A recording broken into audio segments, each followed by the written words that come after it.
MLA advocate VD സതീശന്റെ 2024-25 വർഷത്തെ SDF പ്രകാരം Chennamangalam Paliyam government higher secondary സ്കൂളിന് ലഭിച്ച പുതിയ ബസിന്റെ ഉദ്ഘാടനം പ്രതിപക്ഷ നേതാവ് അഡ്വക്കേറ്റ് VD സതീശൻ നിർവഹിക്കുകയുണ്ടായി. പാലിയം ഹയർ സെക്കൻഡറി സ്കൂൾ 21 വർഷത്തെ പഴക്കമുള്ള സ്കൂളാണ്. നമ്മുടെ എല്ലാം അഭിമാനകരമായ ഒരു വിദ്യാഭ്യാസ സ്ഥാപനമാണ്. ഇവിടെ നമ്മൾ നേരത്തെ തന്നെ 5.5 കോടി രൂപ മുടക്കി ഒരു പുതിയ കെട്ടിടം പണിതു. ഇതൊരു ഗവൺമെന്റ് സ്കൂളാണ്. നല്ല നിലയിൽ നടക്കുന്ന ഒരു സ്കൂളാണ്.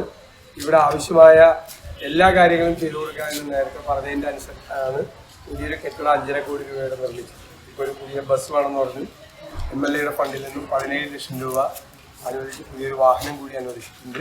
ജില്ലാ പഞ്ചായത്ത് പ്രസിഡന്റ് KG രാധാകൃഷ്ണൻ അധ്യക്ഷനായി. ജില്ലാ panchayat member Nithya teacher, block panchayat member Mani teacher, vice president Blessy, ward member Kumari Aswathy, SMC chairman K Krishnan, Augustine Alappatt, MPTA president Shiny എന്നിവർ പങ്കെടുത്തു. School head master A Ajayan വിശേഷങ്ങൾ പങ്കുവച്ചു. ഇന്ന് പാലിയം ഗവൺമെന്റ് ഹയർ സെക്കൻഡറി സ്കൂളിനെ സംബന്ധിച്ച് വളരെയേറെ സന്തോഷദായകമായ ഒരു ദിവസമാണ്. നമ്മുടെ വളരെ കാലമായുള്ള ഒരു ആഗ്രഹമാണ് സ്കൂളിന് സ്വന്തമായൊരു സ്കൂൾ ബസ് എന്നുള്ളത്.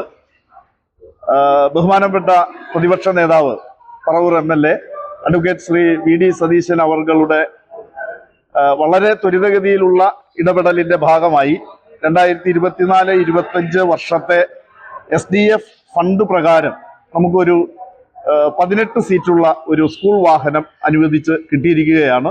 CJ Joy, city voice news bureau, north Paravur.